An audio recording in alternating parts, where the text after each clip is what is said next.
વિદ્યાર્થી મિત્રો, આજના આ લેક્ચરમાં આપણે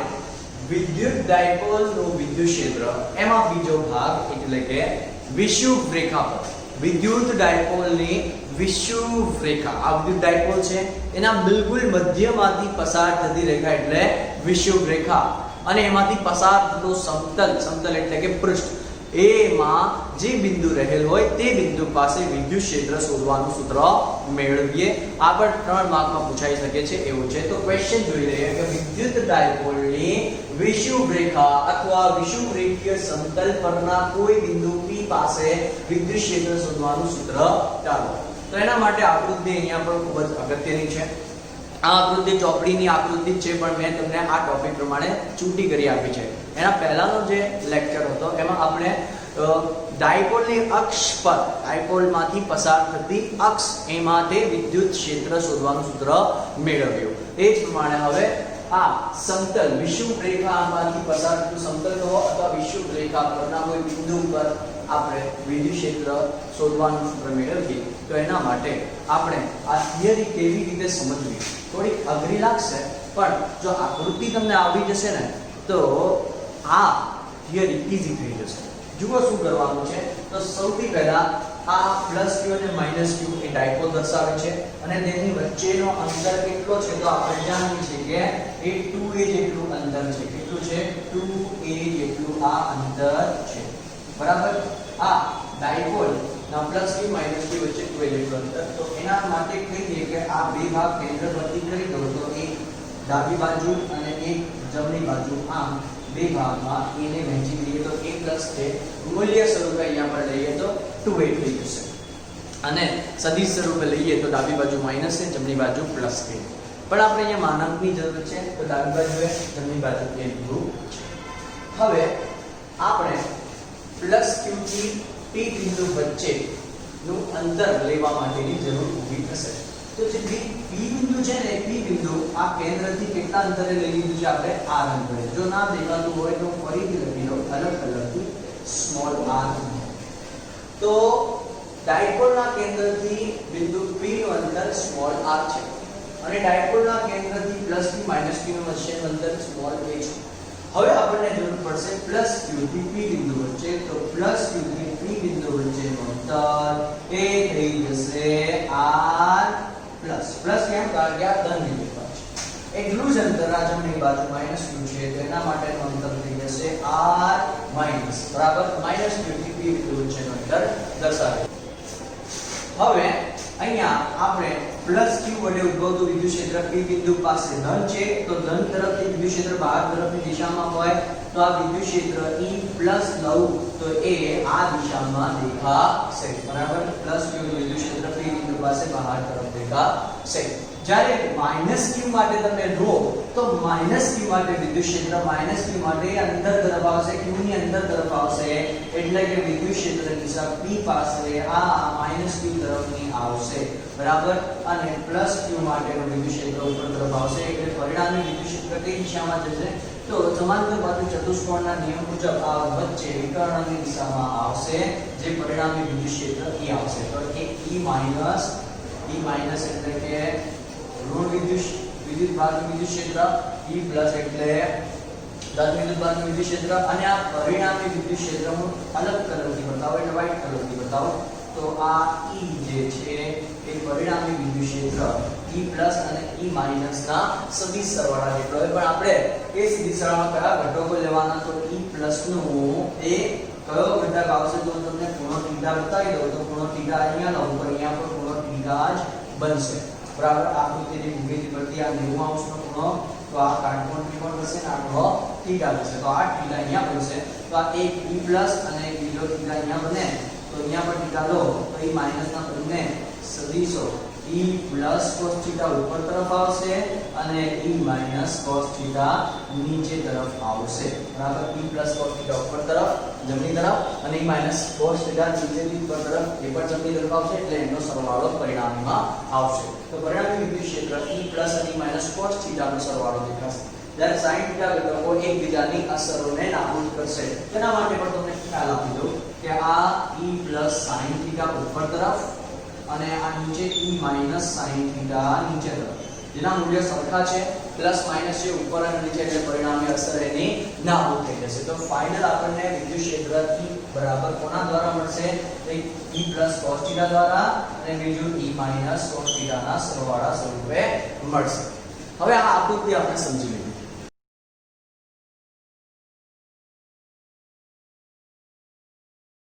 આનો ઉપયોગ કરીને આ થિયરીની શરૂઆત કરીએ તો થિયરીમાં અહીં આકૃતિની ભૂમિતિ પરથી કેમ આવું લખ્યું તો આકૃતિની ભૂમિતિ જોઈ લો આ કાટકોણ ત્રિકોણ છો ભેગું ના થઈ જાય એટલે તમારે અહીંયા મારા દરેક હાથની મૂવમેન્ટ ઉપર ધ્યાન રાખવાનું છે તો પ્લસ q c અને p આ એક કાટકોણ ત્રિકોણ વચ્ચે છે તો r પ્લસ જે છે અને r માઈનસ જે છે આ બંને કાટકોણ ત્રિકોણ માટેના કર્ણનો શું થાય કર્ણ અને એ r પ્લસ અને r માઈનસ આકૃતિની ભૂમિતિ પરથી સમાન થશે બરાબર આ બંને એક સમદ્વિભુજ ત્રિકોણ આખો સમદ્વિભુજ ત્રિકોણ અને વચ્ચે જે બે કાટકોણ ત્રિકોણ બને છે એની વાત કરું છું તો r પ્લસ અને r માઈનસ સમાન થશે પરિણામ નંબર 1 અને r પ્લસ અને r માઈનસ આપણે કાટકોણ ત્રિકોણ પરથી લઈએ તો r પ્લસ અને r માઈનસ એ આ બે કાટકોણ ત્રિકોણના કર્ણ થશે તો r પ્લસ નો વર્ગ બરાબર આ સ્મોલ r નો વર્ગ વત્તા p નો વર્ગ કારણ કે આ એક બાજુ a છે અને બીજી બાજુ r છે તમે r ધ્યાનથી જુઓ તો અહીંયા છે ને r તો આટલો ભાગ r નો થશે આટલો ભાગ r નો થશે અને આટલો ભાગ a નો થશે તો r square plus a square r square plus a square એ જ પ્રમાણે r માઈનસ આ સ્મોલ r અને એનો છે તો r square plus a square થશે એટલે r પ્લસ અને r માઈનસ નો વર્ગ બંને સમાન થશે કેમ સમાન થશે કારણ કે r પ્લસ અને r માઈનસ સમાન છે તો એનો વર્ગ પણ સમાન થશે એટલે આ બંને એક જ આવ્યા એ તમે અહીંયા આકૃતિ પરથી સમજો હવે પ્લસ q વિદ્યુત ભાર વડે p બિંદુ પાસે વિદ્યુત ક્ષેત્રનું મૂલ્ય શોધીએ બીજા તો આપણે જોઈ લીધું હવે મૂલ્ય શોધીએ તો E બરાબર kq r સ્ક્વેર પરથી 1/4 q r plus square r plus એટલે E પ્લસ છે એટલા માટે લખ્યું અને એવી જ રીતે માઈનસ q વડે p બિંદુ પાસે વિદ્યુત ક્ષેત્રનું લીધું એનું પણ મૂલ્ય લઈએ એટલે માઈનસ પ્લસની જરૂર નથી મૂલ્યમાં માનાંક હોય એટલા માટે તો E બરાબર 1/4 q r માઈનસ સ્ક્વેર હવે r પ્લસ અને r માઈનસ તો સમાન જ છે એટલે E પ્લસ અને E માઈનસ પણ સમાન થશે સરળતા ખાતરનું કરીને અહીંયા પહેલાથી લખી દઉં અહીંયા E plus is equal to E minus okay જે આગળ કામ આવશે હવે p બિંદુ પાસે જે પરિણામી વિદ્યુત ક્ષેત્ર મળે છે એ જમણી તરફ મળ્યું એના માટે મેં અહીંયા લખ્યું છે કે p બિંદુ પાસે પરિણામી વિદ્યુત ક્ષેત્રનો સદિશ એ p કેરેટ ની વિરુદ્ધ દિશામાં છે અને તેના cos θ ઘટકોનો સરવાળો થાય છે તો આ p કેરેટ -q થી +q તરફ એટલે કે ડાયપોલની દિશામાં વેક્ટર સદિશ p કેરેટ -q થી +q ની દિશામાંનો અને એની વિરુદ્ધમાં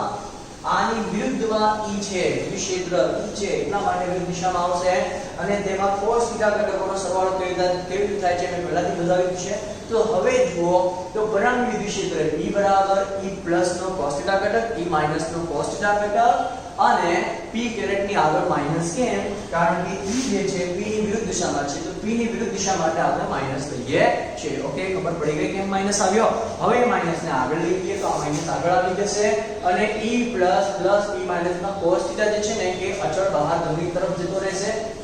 એટલે કે આ cos θ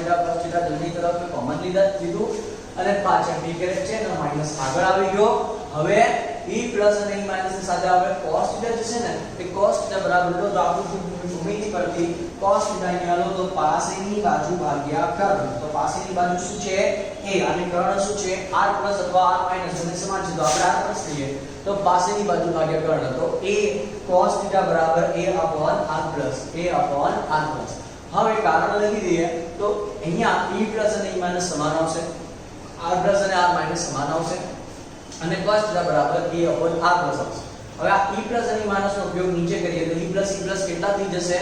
e માઈનસ ને e પ્લસ કેમ લખ્યું એના માટે અહીંયા લખ્યું e પ્લસ બરાબર e માઈનસ હવે e પ્લસ કેટલા થઈ જશે 2e પ્લસ અને a upon r પ્લસ માં r પ્લસ બરાબર r square plus a square * 1/2 લખ્યું કેમ કારણ કે આ પરિણામ નંબર 2 છે એમાં બંને સ્ક્વેર હતા r પ્લસ નો વર્ગ છે r પ્લસ નો વર્ગ હટાવો તો સામે વર્ગમૂળ છોડતો જાય તો વર્ગમૂળ એટલે 1/2 ઘાત તો r square plus a square ની 1/2 ઘાત મેં અહીંયા લખેલી છે ખબર પડી ગઈ r પ્લસ ની જગ્યાએ r square plus a square ની 1/2 ઘાત હવે e પ્લસ નું જે સૂત્ર મળ્યું આપણને અહીંયા e પ્લસ નું અને e માઈનસ બંને સરખા છે તો આ મૂકી દઈએ તો જુઓ આ 2 into e plus ની જગ્યાએ 2 into 1 upon 4 pi epsilon naught into q upon r square plus a square આ લખી દીધું r square r plus square ની જગ્યાએ શું લખી દીધું r square plus a square એટલે આ બે કામ કર્યા સૂત્ર ઇન્વર્સ નું લખ્યું ને r plus square ની જગ્યાએ r square plus a square પણ લખ્યું ઓકે હવે q2a ડાયપોલ મોમેન્ટ માટેનું સૂત્ર p બરાબર q2a હોવાથી આપણે q ને આગળ રાખીએ અને 2a ને પાછળ રાખીએ કૌંસમાં કારણ કે આના પછીનો જે સૂત્ર બનશે એ p બરાબર q2a પ્રમાણે બનશે અને છેદમાં 4 by epsilon naught અને r square plus a square ની આ e ઘાત છે અને r square plus a square ની તૃતીયાંશ ઘાત તો 1 માં અડધો ઉમેરો તો દોઢ થાય દોઢ એટલે 1.5 ને આપણે 1/2 ફોર્મેટમાં લખીએ તો 3/2 થશે p/q સ્વરૂપમાં લખીએ તો 3/2 થશે તો 1 + 1/2 બરાબર 3/2 તો ઘાત આવશે r² + s² ની 3 ભાગ્યા ભેગા અને પાછળ p કેરેટ લખવાનું ભૂલવાનું નથી એ દિશા દર્શાવે છે કારણ કે આ બધું સદિશ છે જોઈ લો સદિશ છે તો આ સદિશ p મળીએ આપણને શું મળે છે સદિશ p ઓકે અને r is very greater than a વાળા કિસ્સામાં આના પણ આવશે તો r² + a² છે ને તો r અને a ની સરખામણી થશે તો કોણ મોટું તો r અહીંયા પર ખૂબ મોટો લઈયો એની સરખામણીમાં આપણે r ને ખૂબ મોટો લીધો છે તો a r ની સરખામણીમાં ઉડી જશે એટલે a = 0 માટે r² + a² થઈ જશે ફક્ત r². તો આ r² + a² 3/2 માં a² શૂન્ય લઈ લો તો શું બચશે r² ની 3/2 ખબર પડી. હવે આના પછી e બરાબર -q2a/4πr² ની 3/2 ઘાત આવી પાછળ b કેરેટ એમાં 2 ની r ની 2 ઘાત એની પર 3/2 ઘાત તો 2 ને 3/2 સાથે ગુણો તો 2 અને 2 ગુણાકાર ભાગાકારમાં આવશે ઉડી જશે એટલે 2 કટ થઈ જશે. હું તમને ઉડાવીને બતાવું તો આ 2 અને 2 કટ થઈ જશે 2 કટ થઈ જશે તો બચશે તો છેદમાં ફક્ત r³ બચશે તો -q2a/4πr³ p કેરેટ આ તમારી ચોકડીમાં લખેલું છે એ પ્રમાણે આ સૂત્ર તૈયાર થાય છે. પણ વધુમાં જો તમને MCQ માં આગળ દાખલામાં કામ આવશે એવું સૂત્ર અરેન્જ કરી આપું તો આ માઈનસ આવ્યું q2a p કેરેટ ની જગ્યાએ આપણે આ પ્રમાણે સદિશ p લખી શકીશું. હવે ચોપડીમાં આપણી NCERT બુકમાં આ સદિશ ઉપર નિશાની નહીં કરી ડાર્કન કર્યું છે એટલે કે એને બ્લેક શાહીથી વધારે ઘોટી દીધું છે એવું ડાર્ક સિમ્બોલ બતાવે છે એટલે કે ફિઝિક્સમાં આપણે કાં તો સદિશ ઉપર લખો અને સદિશ ના કરવો હોય તો આપેલ શબ્દને ડાર્ક કરો. હવે આપણે અહીંયા આ ડાર્કન કરવા જઈએ તો તમે કન્ફ્યુઝ થાઓ એના માટે આપણે કન્ફ્યુઝન દૂર કરવા માટે p ની ઉપર સદિશ જ લખીએ છીએ આપણી રેગ્યુલર ટેકનિક પ્રમાણે. તો p સદિશ બરાબર શું તો q2a * p caret q2a p caret ની જગ્યાએ સદિશ p લખી શકાય છે તો માઈનસ સદિશ p છેદમાં 4πr³ બીજી રીતે લખીએ તો હજુ 1/4π0 ની જગ્યાએ આપણે k લખી શકીએ તો સ્મોલ k કુલમનો અચળાંક અને પાછળ સદિશ p છેદમાં r³ કોના કિસ્સા માટે તો r is very greater than a માટે r is very greater than a માટે. અને ફાઇનલી અહીંયા પણ એવું થાય છે કે E વિદ્યુત ક્ષેત્ર E એ અંતર r ના ઘનના વેગ પ્રમાણમાં છે બરાબર. સામાન્ય વિદ્યુત ભાર હોય સામાન્ય એક જ વિદ્યુત ભાર હોય તો એનો વિદ્યુત ક્ષેત્ર E બરાબર kq/r² મુજબ E ચલે છે 1/r² મુજબ અંતર સાથે ઘટે છે પણ આ જે છે ડાયપોલનું વિદ્યુત ક્ષેત્ર અંતર સાથે